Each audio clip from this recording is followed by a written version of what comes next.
Good morning, everyone.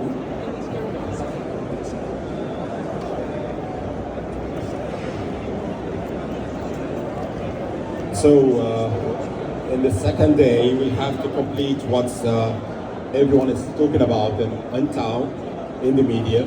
After monetization and production yesterday, I think AI is the hot topic. Everyone is speaking about AI, trying to figure out, is it good? Is it for us? Is it taking our place? So we'll start with the very general question for you, Dr. Nasser. How do you see AI in the media industry within broadcast, streaming or production, and its impact in the Middle East at the moment? Thank you for the question. AI started something, it's not new. It started from 1943 with Peter Watt when he made the neural net theory. Now, it has progressed a long time until there was an impact in 1970, and then there was another impact in 2002, and then 2012, and today, where we are. Now, when it comes to media, there is a huge disruption as we see it. One, if we take the whole cycle of media, from the pre-post productions, which is from the creation element, to the development, to the scripting, to the casting, the area, this is the pre.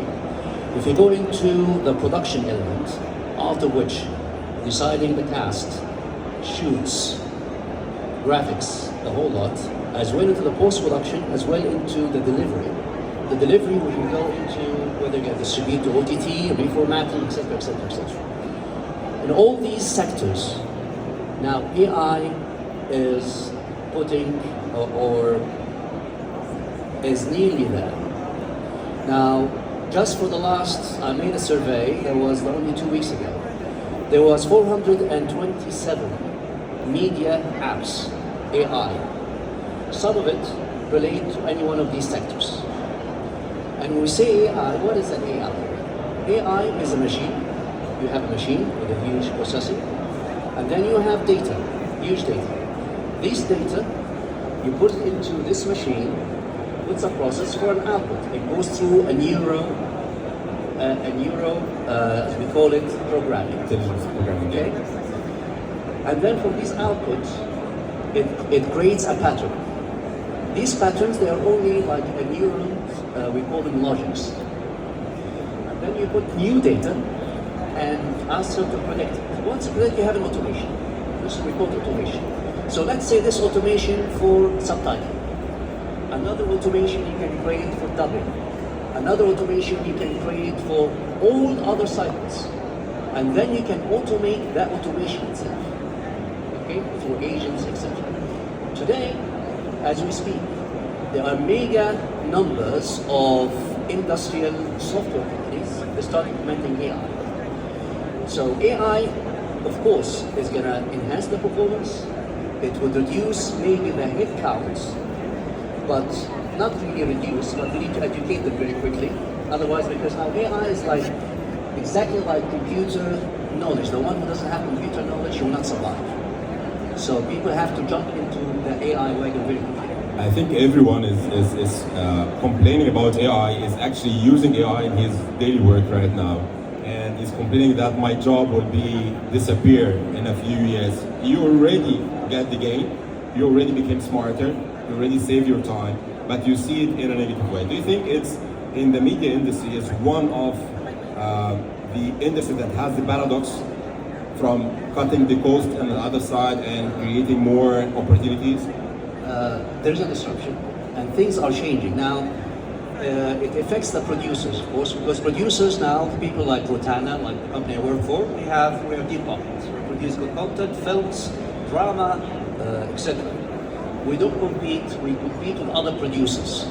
But nowadays, the end user is the producer. So, from prompt, he can generate high quality 4K content from prompts. So what's going to happen, this evolution, that the end user will be the producer competing with us. Their cost is nothing, our cost is high. So the supply is going to be huge. So this is will put the TV networks as well as film producers in a question mark. This is one. Of course, we are going into the trend of user-generated content versus produced content. This is now the hype where we are going when it comes to personalization and all other elements you know. So there is a major shift happening now. Now, for somebody like you or me who works in the media industry, our jobs will be sustainable only if we evolve. Thank God there's a chance. If we evolve very quickly, and everybody here has to evolve very quickly, and use AI as a personal tool to assist them for a while before it takes over completely. But anyway. I think I have a theory here. People are afraid of the technology of AI, but it's like when man used to hold his luggages to go to travel, and then he used a car. Still, there is a need for a driver. There is a need for someone to create the car, and people are not vanished and it became jobless. The idea here is you are disrupting, as you mentioned. Thank you for this. Disrupting the production cycle, but you give more space for creativity. Do you think so? Absolutely, absolutely. We have created various clusters, AI clusters. And what we found out that rather than having a script, we can experiment with multiple scripts scenario. But again, a human being like me and you will decide which one I'll take. Same thing when I go into using the AI for picking and choosing scenes that are used for my edit. It's again, you and I will decide. So there's still a role for us, for the humans, for the human interventions. But the human interventions would be, let's say, the advisor. And you will have the AI tools to assist you to achieve your task much faster with much more choices you have for the user. Because it's all about, media is all about the storytelling. It's never the camera that you use, it's never the light, it's all about the storytelling. And AI helps you with that. On the other side, there is misuse of technology, and media is being blamed for this for ages. I think from the point of de-aging and the AI production, we saw a song be released in 2023 for the Beatles. We saw The Irishman's movie is being by Robert De Niro as he's 30 years younger. So people think that, okay, now Robert De Niro will never stop acting, there will be no new talents to the market from another angle. And who knows who will be the right or the fake news or the right or the fake content. Do you think there is a way we can be self-conscious about the content we believe to produce? No, I think there is a new monetization model is coming to us. Monetization? Monetization. Okay. Now, I made Elvis Presley sings all Amr Diab songs. Okay, yes, Okay. true. All right. True. Now, what's going to happen here? Because I know about the lawsuits, etc., right? Because still we don't have the voice. Exactly, yeah. But what will happen is, as long as there is a quick, regulated monetization model out of which each one will benefit, that creator plus the original, let's say, artist or producer, I think this is the way forward it's going to be. Because now, on Spotify is looking into producing an AI Spotify for the AI music. Same thing, there's other platforms that I know, they start considering publishing AI-only created movies and short films. This will evolve with a new business model, as I told you. So this is a good chance for everybody here to start monetizing. Is it a way to push using the blockchain and NFTs and tokenization? Of course. The only way we see here, even though we started in 2016 or 15 with blockchain, which is smart contracts, and it's the only way that you can register your voice or your video or whatever and protect it worldwide as an NFT or Exactly. as. So we're getting there. When we went to the metaverse, I think we flunked the metaverse. It was a big hype, it was good, Yeah. but because of the certification element, of the tokenization element, the post element, Minting, it did and not say, work. yeah. But now with the AI, we have no choice, but we're going to have to go into the blockchain to register the content. Same thing with contracts, same thing with so many things. Let me simplify it for those who don't know how it works. When you have an asset, a digital asset, you have to mint it on the blockchain. So you make a contract, a virtual contract, that you own this asset. And it's the only way for you to track the usage of it. If there is any breach of it, you can just get the source, who did it, and how you can take your money out. So it should be the one to help those, the rights owners or the creators or the IP owners to protect their content. This is, as we speak now, there is a union being created. As we speak. Sorry? There is a union now. Okay, union, all right. Based on smart contracts for the content owner. So there's some movement starts happening. It all happens now because of this evolution of AI. And now where AI is going to take us, even it's not going to stop on media. It's all the sectors, all governmental sectors, all the private sectors. It has great impact. But when it comes to media, we say media is changing now, even from the broadcast and AV Pro equipment, the merge, lowering the cost, maximizing your profit because of what we are facing in terms of economy that's going down. Yeah.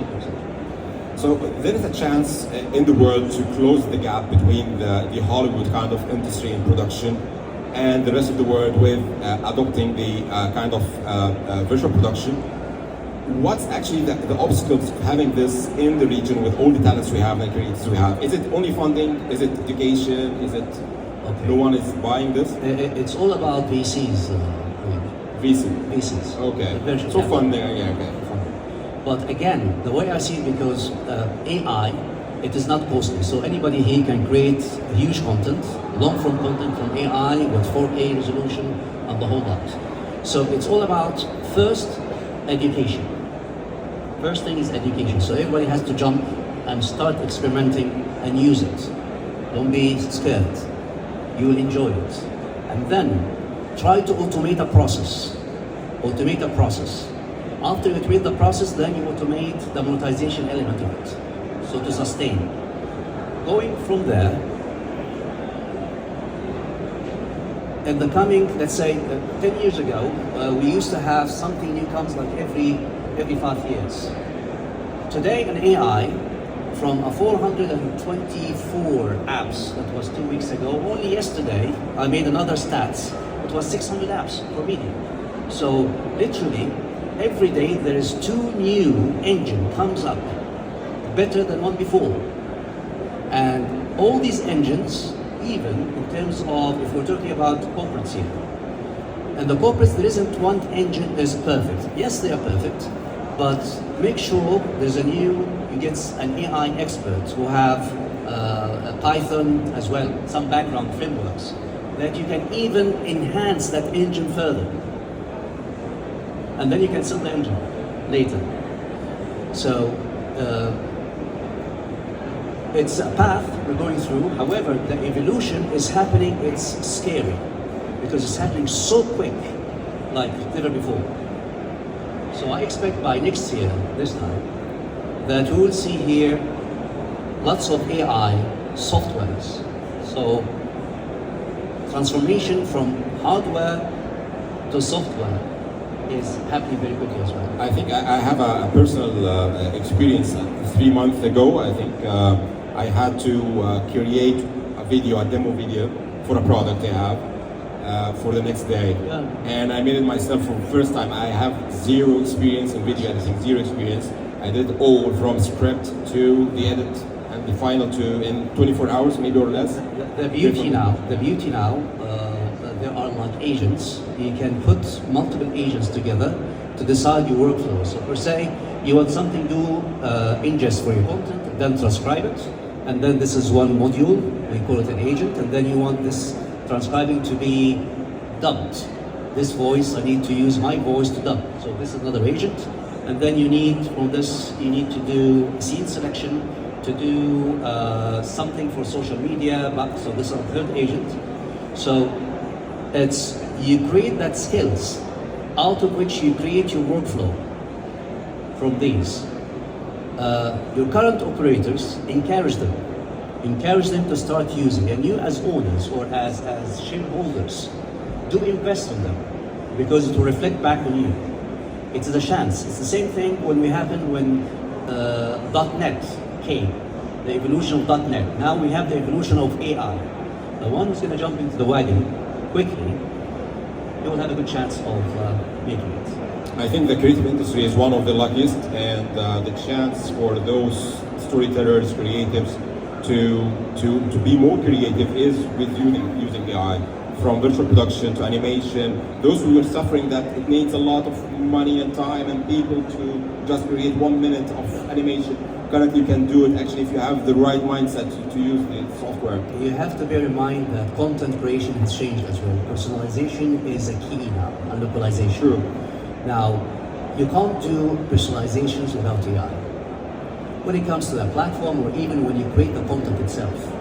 So therefore, I'm saying there's a huge demand now that we start producing more and more content to reach that. Now, TV, the one we see, I come from TV background, broadcaster, streaming, etc. As you remember, TV is changing. TV, if it doesn't have three elements, if it's not news, if it's not sports, it doesn't have live events, it is not considered a TV channel.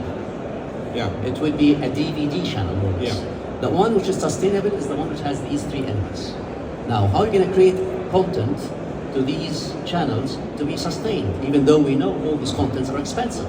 That's why people get away from the news, they get away from the sports, they get away from the event because they're expensive, and they jump into the DVD scenario, which they buy content and they play it. This is one way that the smart program managers of TV channels should look into to enrich their program grid. So there's many applications. So yeah, to summarize it, I think it's for the creators, they have to work on educating themselves and empower themselves with tools. And for companies is to work after the fund and venture capital to make it easier for production. I wish next year we see 4, 5, 6 homegrown companies that adapt and work in virtual production and mockups and using AI properly in production. You'll be see a film festival, AI film festival, as well as hopefully. Yeah, we saw lots of talents. I think not only in UAE, in Egypt, in Saudi Arabia now, the creative industry is being at best for years. And I think with the technology in hands, we have a great chance to create more. Definitely, the platforms has its own role in not only the production, but the content recommendation, the retention and things. Yeah. So I think time is ticking. So I'm open for questions. If you have questions from the audience. Yes. Yes, please.